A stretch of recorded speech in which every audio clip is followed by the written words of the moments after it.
Welcome back. All right, so one of the best seasons that we've ever seen in NHL history took place actually last year. It was the Florida Panthers who ended up tying for 10th on the all-time list with a 744 points percentage. Now that's over this, the kind of season that we have now. In terms of overall points percentage all time, the 1929-30 Boston Bruins, who've come up a few times on this channel this year, an 875 points percentage in a 44 game season. It's important to note it's a 44 game season. The 1943-44 Montreal Canadiens had an 830 points percentage. That was a 50 game season. Currently, the Boston Bruins in 47 games are sitting at an 851 points percentage. So I wanted to look at this from a historical point of view, right? So historically, the best team in history, I even as a Boston fan, I can't argue against Montreal. They're on the board 4 times here. And they didn't jinx themselves by having, a really, really good year. They won each time. So the idea that the President's Trophy is a curse, if it had existed back then, no. Montreal, the best team throughout the season and in the playoffs, and it's not close. That 76-77 season is something to behold. 60 wins, 8 losses, 12 ties. 8. They lost 8 times in 80 games. 8. So far, Boston's lost 5 times. Not including the overtime and shootout losses, there's 4 of those. And that does change the numbers a bit. Remember, there's 12 ties there for Montreal. Odds are if those games had gone to 3-on-3 overtime, this is a team that had 9 Hall of Famers on it. So they probably would have won their share of overtime games, and their points percentage may very well have been right up where Boston's is right now. So that is something to consider. But yeah, that 825 points percentage is ridiculous. The 8 losses also ridiculous, and they won the Stanley Cup. They are the standard bearer.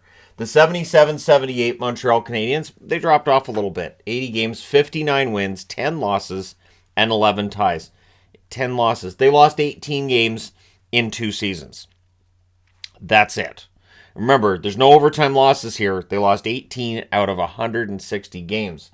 That's an 806 points percentage that year. 9 Hall of Famers, the same 9. And they won the Stanley Cup again. They were a dynasty. They were just basically unstoppable. Remarkable run in the mid-70s by Montreal, and we will be talking about them again. But in between, we have the Detroit Red Wings in 95-96. 82 games, a record of 62, 13, and 7. 13 regulation losses is still ridiculous. 799 points percentage. 7 Hall of Famers from that team. There's the possibility that 1 or 2 others could end up in the Hall, but 7's probably where it's going to end up. In the conference finals, they lost in 6 games against Colorado Avalanche. So they got all the way to the conference final and lost, and that was the final lesson needed. They would win the Stanley Cup the next season. 75-76, Montreal again is on the board. 80 games, a record of 58, 11, and 11. So let's go back. That's 11, 19, 29 losses out of 240 games. So, yeah, 794 points percentage. 9 Hall of Famers, same 9, and won the Stanley Cup. So that's 76, 77, 78. No team will ever equal what they did. We may end up with a team that wins 3 straight Stanley Cups. That is possible. But we will never see a team have 3 dominant, fantastic runs like that. Just crazy, because you couldn't afford to keep that team together. Then, of course, 2018-2019. This is a famous one. 82 games, a record of 62, 16, and 4 for the Tampa Bay Lightning. 781 is the points percentage. We don't know how many Hall of Famers are going to be from that team. I would think Stamkos, Kucherov, Hedman, Vasilevsky. So that's 4 right there. And, I mean, there may be a couple of others as well, but those are the 4 that come to mind off the top of my head. Point as well, right? So that's 5. In the first round, they lost against Columbus in 4 straight. And this is where if you're doing really well, remember Tampa? It's just like if a team is at the bottom of the league, people go, remember St. Louis? 2018-2019 was a completely different beast when it comes to hockey. That was the year, of course, that the NHL said, okay, so everybody's bracket's broken. If we're going to get people back into this, we're going to have to let people create new brackets. Having a public-facing channel, my bracket was destroyed, and of course, people would make lots of comments. My brackets have been pretty good since then, but yeah, 2019 playoffs were absolutely ridiculous. 1970-71, it is the Boston Bruins that are on the board. 78-game season, a record of 57, 14, and 7, 776 points percentage. 4 Hall of Famers on the Boston Bruins. In the quarterfinals, however, they lost against the Montreal Canadiens, because that's how it works. Montreal-Boston, it's a bad matchup for Boston historically. So yeah, that was and that was the first round at that point too. The quarterfinals was the first round. It was just quarterfinal, semifinal, Stanley Cup. 72-73, it is Montreal on the board again. So 73, 70, or 72, 75, 76, 77. Yeah, the 70s were pretty good if you're a Montreal fan. 78 games played, a record of 52, 10, and 16. So yeah, they lost 10 games that year. Wow. 769 points percentage, 10. Count them, 10 Hall of Famers.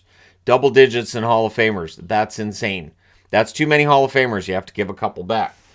They won the Stanley Cup because, of course, they did. They had 10 Hall of Famers. 71-72 was the year of Boston. This is where it's interesting, too. 70-71 Boston, 71-72 Boston, 72-73 Montreal. No idea what happened 73, 74, and 74, 75, but all of a sudden Montreal runs the table 3 years in a row.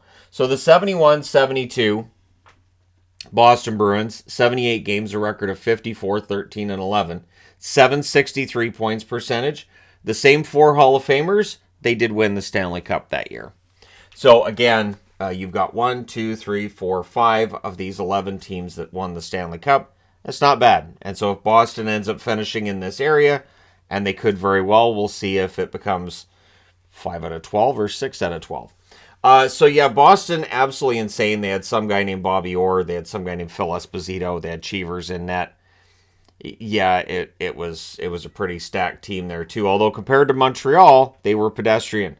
So because that 10 Hall of Famers.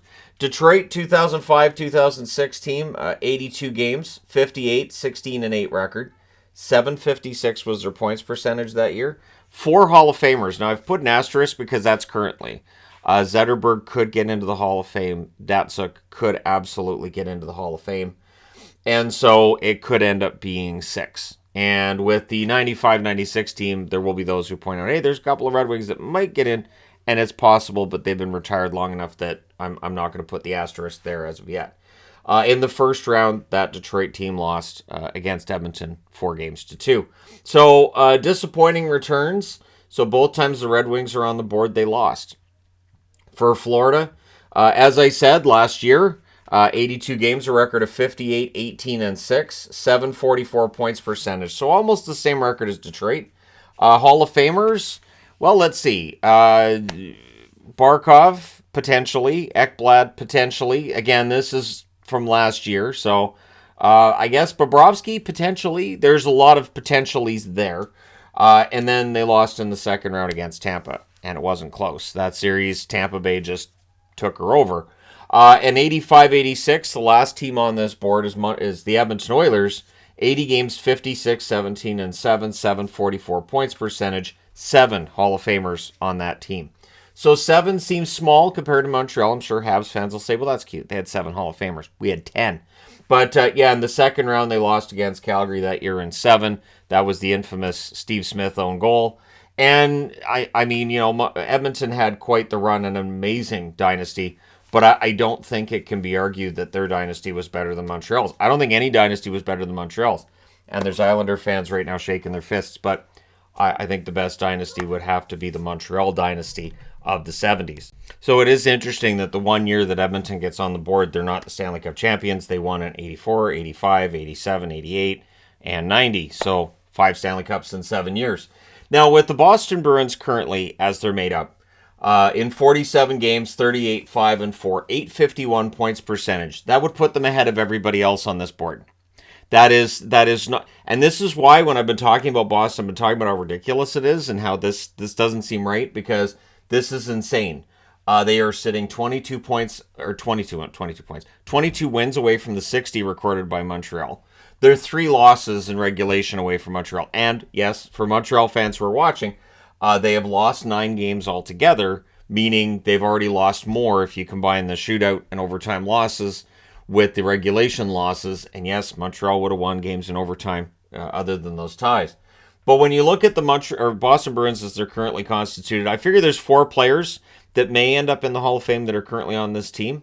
Pastrnak, Bergeron, McAvoy. McAvoy's been very good, and honestly, I think the sky's the limit for him. And I put Marchand up there because you know what? Marchand could end up with 1,000 points in his career. If he ends up winning multiple Stanley Cup rings, if that does take place, if they were to win it this season, I would say that Marchand could end up in the Hall of Fame. And I understand the controversy that might create, but there are definitely some players that are in the Hall of Fame that there were things and incidents in their past that Eddie Shore comes to mind. Rocket Richard himself comes to mind. In the end, you look at their record and their track record and everything, and I think Marchand. It's going to be interesting because when he retires, that's going to be a huge argument, and I'm here for it. But if the playoffs ended up the way that they are right now, they would play the Capitals in the first round, which would be an interesting matchup in that they did beat Washington 4-1 a couple years back. 2012, Washington beat them 4-3. That's when they were the defending Stanley Cup champions. 1998, Washington got an upset victory over Boston, 4-2. In 1990, the first time they met, Boston wiped them out 4 games straight and went on to a Stanley Cup final. So, Stanley Cup final for Boston in 1990, a Stanley Cup final for Washington in 1998. So, half the time these teams have played each other in the final, the team that wins the series goes on and plays in the Stanley Cup. But they've never won in a year where they've played each other in the Stanley Cup playoffs. So, it's one of those interesting things.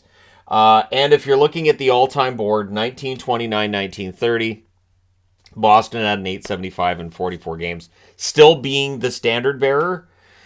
But a 44-game season and 1929-1930, I mean, it's a completely different game. Boston's had a remarkable run. I'm enjoying it while it lasts. And we'll see whether or not they end up making it onto this board. I don't see how they don't. Even if they have a okay second half of the season, you've got to think they'll end up somewhere in this area on the board. Right? You've got to think they would at least get into the 763, 765, somewhere in that range. And they won a Stanley Cup there. So let me know your thoughts in the comment section below as always. Don't forget to hit like and subscribe if you're browsing your way through. You just happened upon this video. Thank you guys so much for watching, for all your support. I will talk to you again soon.